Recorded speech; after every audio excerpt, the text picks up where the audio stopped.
இறையேசுவில் அன்பிற்கினியவர்களே, இழப்பு மகிழ்ச்சியை தரும் என்று இறைவன் நமக்கு ஒரு பாடத்தினை என்று சொல்லித்தர விரும்புகிறார். இழப்பதில் தான் வாழ்வின் மகிழ்ச்சி அடங்கி இருக்கிறது என்பதை அவர் கற்றுத்தருகிறார். இழந்தால் தான் மீண்டும் பெற முடியும். இழப்பு தான் மகிழ்ச்சியை மனிதனுக்கு கொண்டு வருகிறது. ஒரு பொருட்களை சேர்த்து வைப்பதனால் அதில் மிகுந்த ஆசீர் இல்லை என்பதையும் இறைவன் உணர்த்த விரும்புகிறார். வார்த்தையோடு பயணம் செய்து இழப்பின் மேன்மையும் மகிழ்ச்சியின் அர்த்தத்தையும் தெரிந்து கொள்வோம். வாங்க. Praise the Lord. இயேசுவுக்கே புகழ், இயேசுவுக்கே நன்றி. இறைவனின் அருட்கரமும் அருளாசிரும் உங்களோடு உங்கள் குடும்பத்தோடும் இளமையாக தங்கிட உங்களை நான் வாழ்த்துகிறேன். அன்பில் இனியவர்களே, வாழ்க்கையில் பலவிதமான செயல்கள் பலவிதமான முரண்பாடு உடையதாக காணப்படுகிறது. இதில் மதிப்புடையது என்று ஒன்றை பாதுகாக்க நினைத்தால் தொலைந்து போகிறது. அதில் கவனம் செலுத்தாமல் இருந்தால் அது நம்மிடமே இருக்கிறது என்பதை சிலர் யதார்த்தமாக சொல்லி இருக்கிறார்கள். இது வாழ்க்கையின் உண்மைதான். ஆனால் ஆசைப்படும் ஒன்றை சதா நினைத்து கொண்டிருந்தால் அது நமக்கு கிடைப்பதில்லை. அதை பற்றி நினைக்காமல் இருந்துவிட்டால் ஒரு நாள் அது நம்மை வந்தடைகிறது என்றும் சொல்லுகிறார்கள்.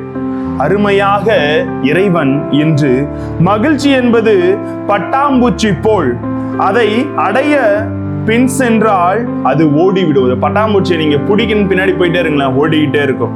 அதுவே ஒரு இடத்துல பட்டாம்பூச்சி நிறைய இடத்துல அமைதியா நீங்க போய் உட்கார்ந்து பாருங்களேன், அது வந்து உங்களிடத்தில் அமைதியாக அமரும் என்று சொல்லுவார்கள். ஆம், இது போன்ற முரண்பாடு உடைய ஒன்றை நற்செய்தியில் ஞான வாக்கியமாக இறைவன் என்று சொல்லித் தருகிறார். தம் உயிரை காத்துக்கொள்ள விரும்பும் எவரும் அதை இழந்து விடுவர். என் பொருட்டு, நற்செய்தியின் பொருட்டும் தன் உயிரை இழக்க விரும்புவர் எவரும் அதை காத்துக்கொள்வர் என்று மார்க்கு 8:35 தெளிவுபடுத்துகிறார். அன்பார்ந்தவர்களே, ஆகவே சுருக்கமாக சொல்ல வேண்டுமென்றால், காத்துக்கொள்ள எண்ணினால் இழப்பு உண்டாகும், இழக்க எண்ணினால் அது காக்கப்படும் என்று சொல்லப்படுகிறது. இழப்பை விரும்புபவர்கள் சிலரை.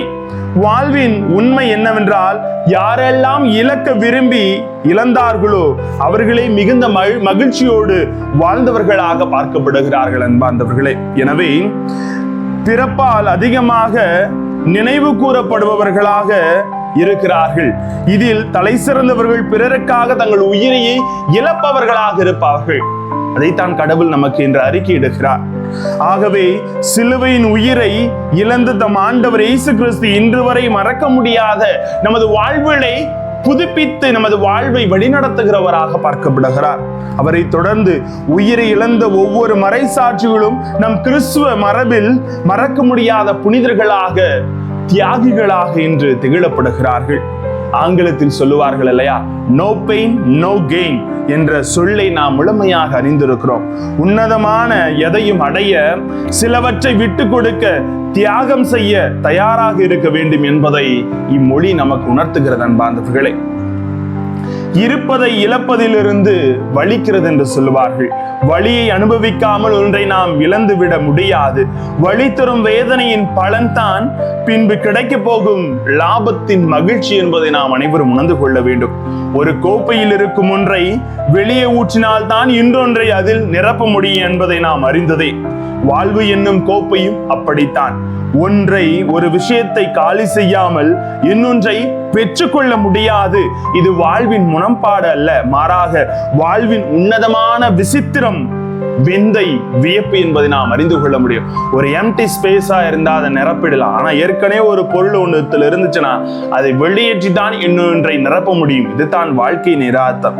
எனவே மனித அறிவினால் எளிதாக புரிந்து கொள்ள முடியாத மர்மம் மறைந்து செயல்படும் இயக்கம், இந்த இயக்கத்திலிருந்து தப்பித்து வாழ நினைக்காமல், வாழ்வு நமக்காக வைத்திருக்கும் நிறைய நன்மைகளை உள்வாங்கி இழப்பில் தான் மகிழ்ச்சி அடங்கியிருக்கிறது என்பதை நாம் உணர்ந்து நம்மிடமிருந்ததை இழக்கவும் பிறரோடு பகிர்ந்து வாழ முற்படுவோம். மகிழ்ச்சி நம்மோடு இருக்கும். அன்புமிக்கவர்களே, குடும்பத்துல சுயநலத்தையும் தான் என்ற அகந்தையும் இழந்தால் தான் மகிழ்ச்சி பிறக்கும். ஒரு இடத்திலே தன்னை தாழ்த்தி தன்னை இழக்கிற மனிதன் தான் உயர்வு பெறுகிறார். இதை அறிந்து கொண்டு இழப்பே மகிழ்ச்சியின் ஆணிவேர் என்பதை அறிந்து கொண்டு நம்மை நாம் இழப்போம், இறையாசிரை பெறுவோம். ஜெபிப்போமா? அன்பு இறைவா, வாழ்வின் அர்த்தங்களை உணர்ந்து கொண்டு இழப்பதில் தான் மகிழ்ச்சி நிறைந்திருக்கிறது என்பதை நாங்கள் பெற்றுக்கொண்டு வாழ எங்களோடு தங்கும் ஆண்டவரே. Praise the Lord.